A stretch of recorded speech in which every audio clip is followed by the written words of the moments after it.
সখী হে বৃন্দাবনে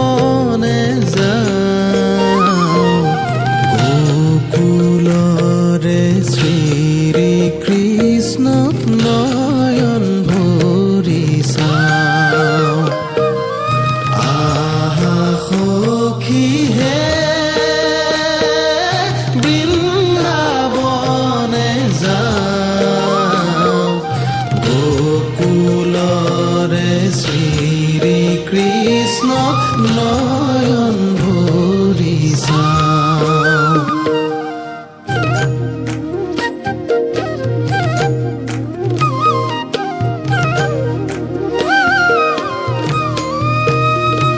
হৰি হে শৰৎ কালৰ ৰাত্ৰি অতি বিতুপন ৰাস ক্ৰীড়া কৰিতে কৃষ্ণৰ ভৈলা মন ৰাস ক্ৰীড়া কৰিতে কৃষ্ণ